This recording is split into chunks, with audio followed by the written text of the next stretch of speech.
Patient थी मेरी motor neuron disease की. It's a rare and incurable neurological disease. She was from Yavatmal, एक joint family में रहने वाली 65 साल की महिला. और उसकी डिजीज की वजह से वो धीरे धीरे परावलंबी होने लगी.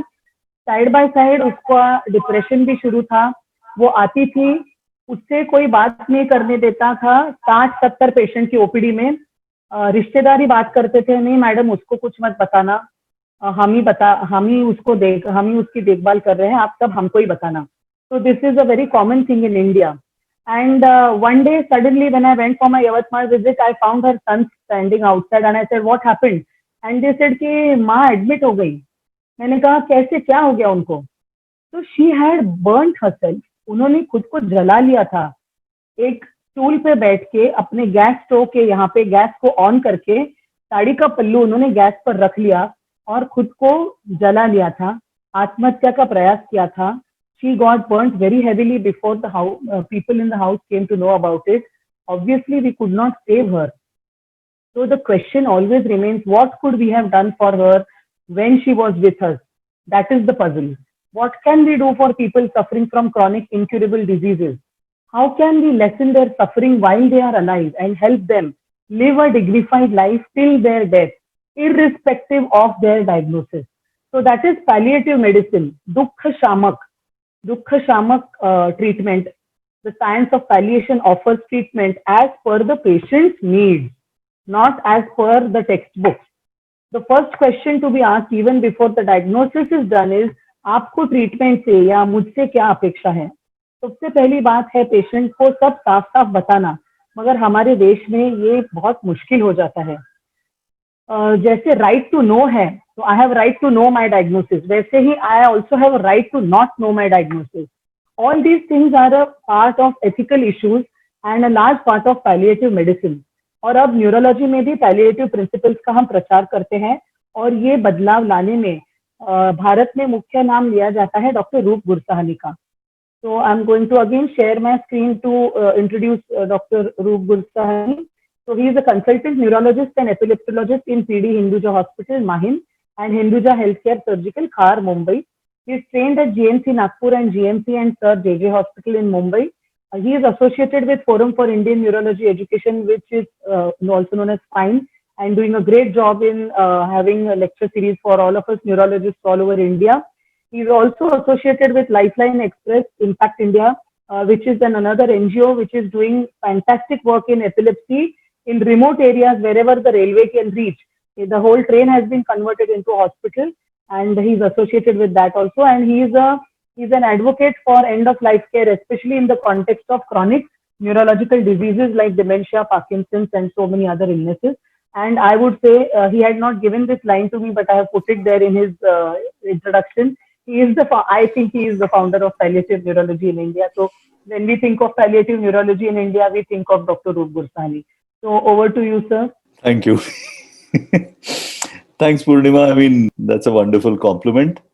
And I'm going to be speaking about living wills and what is termed advanced care plans. Now, ये जो लिविंग विल्स का जो आपने शब्द पहले भी सुना होगा, ये अपने लिए थोड़ा नया है, लेकिन बाकी दुनिया इसके लिए यूएस में तो ये 40-50 साल से शुरू है. और ये इसकी जरूरत सबसे पहले एक मेजर प्रॉब्लम से आती है कि अगर किसी को भी पूछा जाए तो सब बोलेंगे कि मुझे मेरे घर में मेरे खुद के बिस्तर पर जाना है. बट इन रियलिटी, और जैसे आपने डॉक्टर अय्यर से भी सुना है, 80% डाई इन द हॉस्पिटल. और उससे बड़ा अपना जो ये चिंता रहती है कि मौत कैसे आएगी. अगर किसी को पूछो तो वो कहते हैं कि मैं रात को नींद नहीं गुजर जाऊं suddenly. So Woody Allen said, I'm not afraid of death, I just don't want to be there when it happens. And there is one very simple thing that you can do to prevent that from happening. इसको हम कहते हैं living will. I'll explain that. Now, think of death, मौत, as a destination, and dying as the last journey of your life. It is not just a journey, it's also the sickness experience. And you have to really decide how that will be.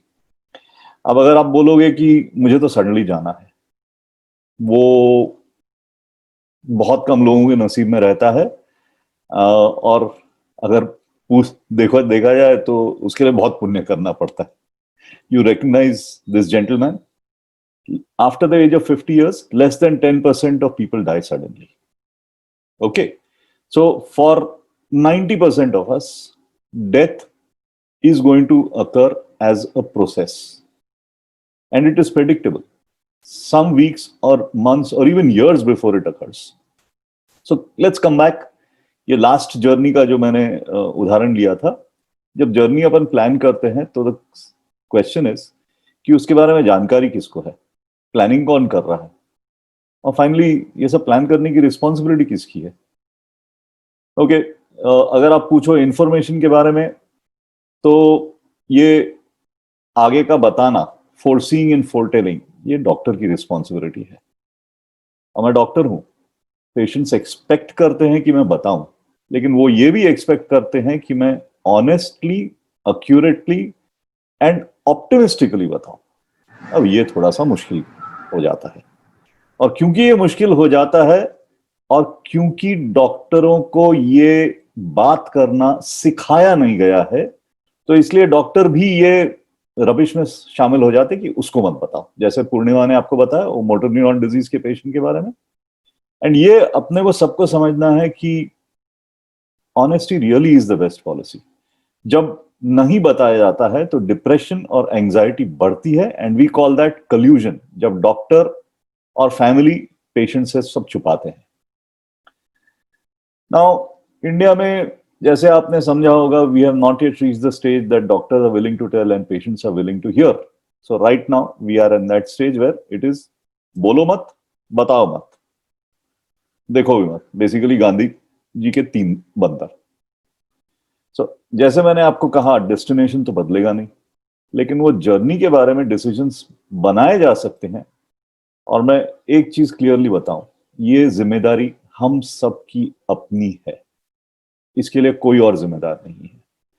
अगर ये जिम्मेदारी आप accept करते हो, स्वीकारते हो at least partly, तो then you may get a good death.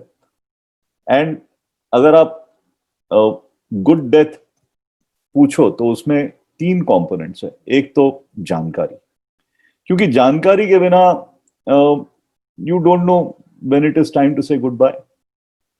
And if you are not able to say goodbye emotionally, for most people, being able to say I am sorry, to give forgiveness, to settle emotional accounts is a huge thing. अगर वो कर सकते हैं तो उसके बाद काफी सारा दूसरा सफरिंग्स हैंडल कर सकते हैं. उसके बाद फिर जहां तक हो सके, most of us would like to be in control, and I will explain that. And as far as possible, most people would not want to suffer.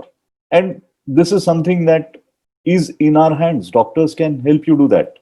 Dr. Shiva here is a specialist in that. So let me come back to this point. Who's planning your last journey? You. Or someone you trust. Because if nobody plans, then that is the default mode. And that causes the worst suffering, when there is nobody able or willing to make decisions. And that's what Dr. Purnima has already explained to you. Now, if you can speak coherently, if you can speak, then your decision, your choices, your decisions always come first. But the problem is, can you decide till the end? Actually not. Usually most people will lose the ability to communicate, to talk, to make sense once what we call the dying process begins, which can be hours to days before actual death. In cancer, it can be days to weeks.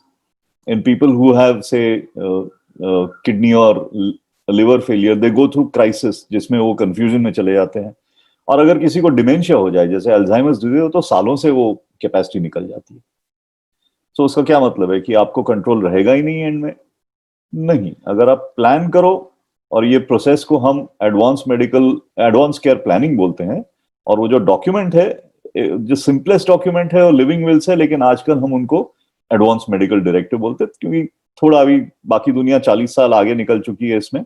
हम लोग living will बोल ही रहे हैं, लेकिन बाकी world में उसको advance medical directive बोला जाता है। तो सबसे पहला डिसीजन ये रहता है कि आई डिसाइड। तो अगर आप डिसाइड करते हो तो you can actually put it down in the living will कि मुझे कुछ भी नहीं चाहिए। But most people also add one more layer, you add I decide who decides. Because अगर आप ये दोनों भी नहीं करोगे तो देन फिर you will suffer. Okay, so if you take this first second question कि I decide who decides, so you have to think of at least 3 people who will accept this responsibility and put them in sequence. ये committee नहीं है, ये एक दूसरे से बात कर सकते हैं, लेकिन सीक्वेंस में डिसीजन होगा। तो पहला डिसीजन मेकर अगर पहला नहीं रहा तो सेकंड, वो नहीं रहा तो तीसरा, बेसिकली बैकअप करके रखते हैं। They don't have to be family members, they can be anyone who you know will take this decision sensibly and will understand what you want. ये जो डॉक्यूमेंट जिसमें ये सब बताया जाता है, इसको लिविंग विल है, and I will explain to you कि द सिंपलेस्ट वन जो हमने हमारी जो ग्रुप है जो बना के रखी है, ये इसके सैंपल शॉट्स हैं। इसमें सिचुएशन कौन सा है जिसमें ये एप्लीकेबल होगा, जब आप टर्मिनल इलनेस में हो या कोमा में हो या कोई रीजनेबल एक्सपेक्टेशन नहीं है रिकवरी की, या जैसे आपको बताया गया परसिस्टेंट वेजिटेटिव स्टेट में हो। तो आइडियली 3 डॉक्टर मिलकर ये डिसाइड करना चाहिए कि ये सिचुएशन आ चुका है, और फिर उसके बाद ये सब ट्रीटमेंट्स हटाए जा सकते हैं। एंड ये जो आपने डिसीजंस हैं, इनको एक्चुअली फॉलो थ्रू करने के लिए मैंने जो बोला आपके साइड से सरोगेट डिसीजन मेकर, उसको हम health care power of attorney बोलते हैं, वो आपने अपॉइंट करने चाहिए। एंड जब तक कि अगर आप कॉन्शियस हो तो और आप बोल सकते हो, तो आपके डॉक्टर को लास्ट मिनट तक पूछना है कि आप ये डॉक्यूमेंट से सहमत हो क्या। जब आप नहीं बात कर सकते हो, जब आप नहीं बोल सकते हो, तो फिर उसके बाद ये डॉक्यूमेंट एक्टिव हो जाता है। और ये एक इंपॉर्टेंट डिस्टिंक्शन है अपना स्टैंडर्ड जो एस्टेट विल रहता है प्रॉपर्टी का। एस्टेट विल आपके गुजरने के बाद एक्टिव होता है, ये आपके जीते जी एक्टिवेट होता है, इसलिए इसको लिविंग विल कहा जाता है। ओके, अगर आपको चाहिए तो ये डॉक्यूमेंट मल्टीपल साइट्स पर है, ये मैं पूर्णिमा को भी भेज दूंगा, आई थिंक भेजा है। आप स्क्रीनशॉट ले सकते हो, लेकिन आप ये याद भी रख सकते हो, Indian association of palliative care is a simple name to remember. आप उनके वेबसाइट पर आसानी से आपको मिल जाएगा ये। फिर आपको डिसीजंस लेने पड़ेंगे कि आपको कहाँ ट्रीटमेंट करवानी है। और याद रखिए, आईसीयू सबसे हॉरिबल प्लेस है आखिर दिन बिताने की, क्योंकि लाइट्स ऑन रहते हैं, आवाज शुरू रहता है, मॉनिटर्स चालू रहते हैं, और आप आधे बेहोश रहते हो, और स्ट्रेंज क्रीचर्स आपको आके अलग अलग पेनफुल चीजें करते रहते हैं। Not a place, no intensivist I know wants to die in his own ICU. So ideally, लेकिन अगर समझ लो it is difficult to handle at home, then we do recommend in some situations कि हाँ हॉस्पिटल में, लेकिन clear instruction के साथ। The other option is what is called extended care facility, लेकिन वो इंडिया में असिस्टेड लिविंग की फैसिलिटी तो बहुत कम है। हॉस्पिस जो एंड के लिए रिजर्व करे जाते हैं, there is a very famous one called Karunashraya in Bangalore. Currently these are only for cancer, लेकिन मोस्ट पीपल से कि हमें आखिर घर पर ही बिताना है। अब ये जो पूरा लिविंग विल वगैरह है, ये एक डॉक्यूमेंट है, और इसके लिए एक्चुअली इफेक्टिव होने के लिए एक प्रोसेस और एक सिस्टम की जरूरत है, और उस सिस्टम को हम एडवांस केयर प्लानिंग बोलते हैं। This is a process to guide decision making about your health care if and when you do not have the capacity to decide for yourself. So आप अभी तक समझ चुके होंगे कि इसमें बेसिकली 2 कंपोनेंट्स हैं। एक तो आप प्रॉक्सी को अपॉइंट करोगे, और दूसरा वो प्रॉक्सी को क्या क्या करना चाहिए वो गाइडेंस दोगे। Of course some people go further and say कि no guidance nothing, proxy is only to make sure कि मैंने जो बोला है वो होना चाहिए। एंड अगर वैसे भी लोग करें तो दैट इज ऑल्सो ओके, लेकिन आइडियली ये डिसीजन फुल होना चाहिए। और ये डिसीजन कैसे लिया जाता है? It comes on as a conversation between you, your family, the health care power of attorney, your doctors, And in countries where this is done routinely, you have special counselors who handle this discussion. Then you make this a proper document and it goes into your medical record. And it is used when you are no longer able to be your own decision maker, because they provide guidance for everybody. And in some situations, especially where people do not have family members who can take this response or are separated from their family members. And remember that more and more of us are going to be living alone because nuclear families, children living abroad. So this all becomes very important. When do you do this? Well, I will explain that, but the last line has to be remembered. It always seems too soon until it is too late. So basically anytime. अगर आप जवान हो, मैं जवान हूं, even though I'm 60 plus. For me, the biggest worry is catastrophic brain injury. If I'm hit by a clot, a truck, a bullet, a terrorist bomb, and my brain is badly damaged, I do not want to survive in a state where I cannot give a lecture like this. So I must make a document that puts my wishes down in that situation. For somebody who is a little old and who develops a major illness, typically say the diagnosis of cancer, or even the diagnosis of any big, maybe a heart attack, then you must make this. So after the age of 60 years, any new diagnosis. But there are people who are even older when the end is near and survival of less than 1 year is expected. और आप बोलोगे ये कैसे बता सकते हैं? There is a very simple tool. We call that the surprise question. If an experienced doctor, and this is proved to be statistically true, if an experienced doctor looks at his patient and thinks intuitively कि अगले साल इस वक्त मैं इनसे मिलूंगा क्या? Would I be surprised if this patient is no longer there? And if the surprise is, if you say, no, I would not be surprised if he's not there. Just that intuition is 70 to 80% accurate. Anyway, so ये जब हो जाता है तो US में specially अगर किसी ने ये सब डिसीजंस लिए हैं तो ये एक डॉक्यूमेंट बन जाता है जो which we call orders for life sustaining treatments.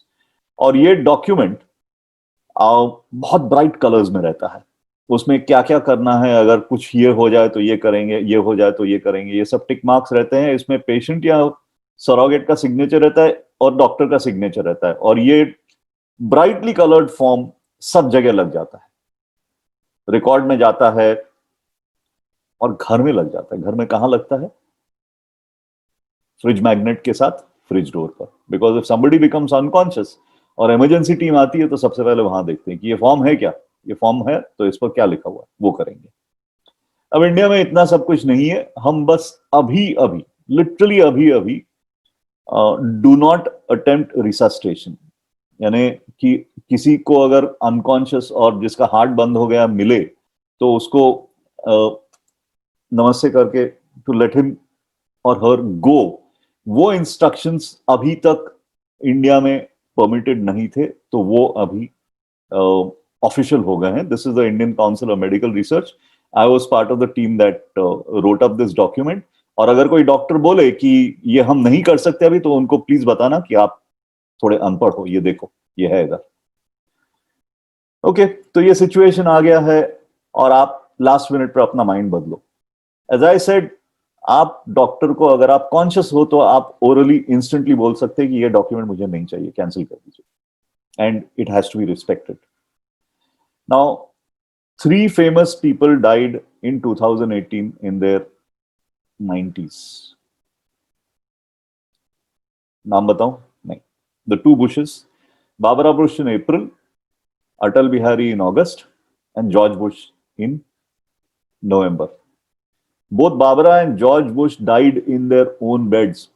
बिल्कुल दरबार में, पूरा फैमिली साथ में, और literally they went smoothly. Atal Bihari died in the All India Institute of Medical Sciences ICU on life support. Think of it. He was a good man. That was a bad death. Now,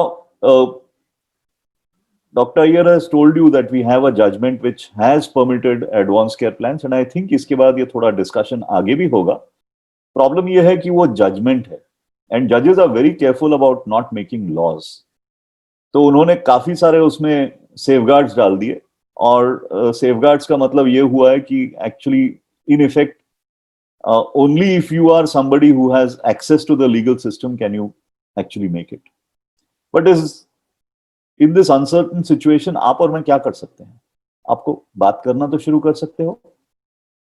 बाकी दुनिया में जब ये living will बनता है तो सिर्फ एक या दो विटनेसेस लगते हैं, ज्यादा से ज्यादा अगर अटेस्टेशन वगैरह की जरूरत पड़ती है तो एक नोटरी की जरूरत पड़ती है। अपने यहाँ we require a judicial magistrate first class.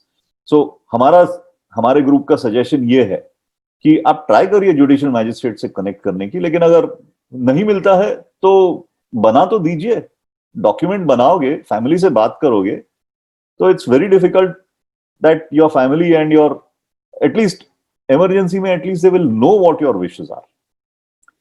Multiple copies बनाइए, रिकॉर्ड्स में डालिए, फ्रिज पर लगाइए, सबको बताइए, और सबसे पहले जो भी डॉक्टर को आप मिलो उसको बताइए।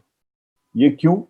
क्योंकि आपको पता चलेगा कि आपका डॉक्टर ये एक्सेप्ट करेगा, सपोर्ट करेगा, उसका हॉस्पिटल एक्सेप्ट करेगा, एटलीस्ट आपको पता चलेगा कहाँ एडमिट होगा इमरजेंसी में, आपके डॉक्टर को एटलीस्ट आपके विशेस मालूम पड़ेंगे और डॉक्टर सीखेंगे। I am really serious. I need your help to make doctors understand that this is important. Now I have been involved with this process almost since March 2011. This was the Aruna Shanbag case, and you recognize the building behind me. That's the Supreme Court.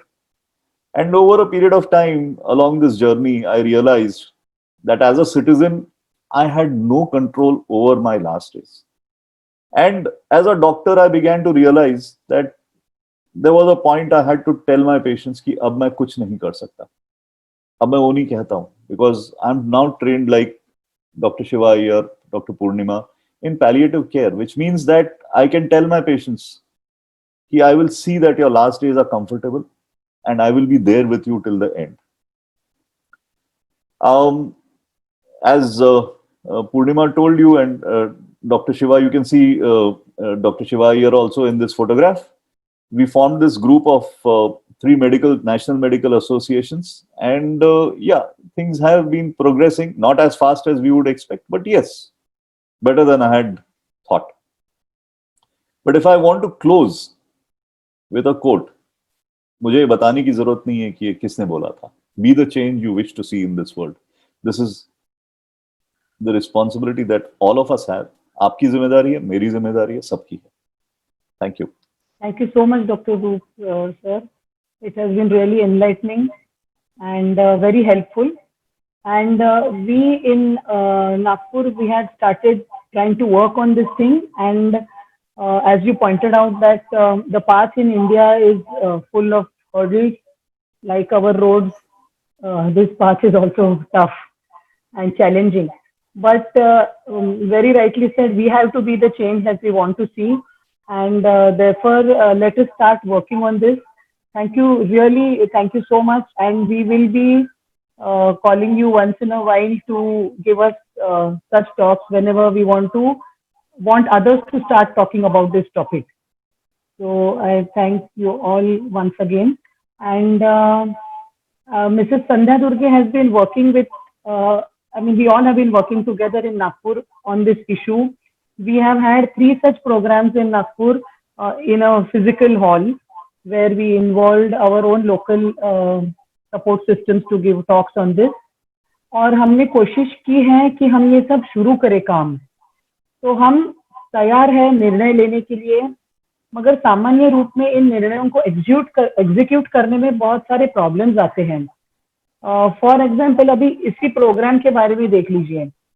हमें लगता है कि ये जानकारी सबके लिए important है, मगर आई एम श्योर जब हमारे कॉलेज गोइंग इंटर्न्स ने मृत्युंजय का मैसेज अपने ग्रुप्स पे डाला होगा, तो उनके फैमिली मेंबर्स ने, उनके रिश्तेदारों ने, उनके फ्रेंड्स ने सोचा होगा कि अरे ये क्या मनहूस सा मैसेज डाला है, डेथ के बारे में चर्चा और इसके बारे में बातें करनी है, और एक तो एक तरफ से कोविड चल रहा है और एक तरफ से ये लोग बोल रहे हैं डेथ के बारे में।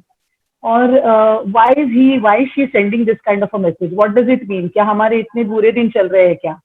So this is still the approach about death, मगर जैसे डेंटिस्ट और आंखों के डॉक्टर की पहली विजिट दांत और आंखें अच्छे होने पर ही होनी चाहिए, वैसे ही we have to start thinking about this when we are not really going to die. That is the time we are going to take a rational view on death. So thanks to all the previous speakers.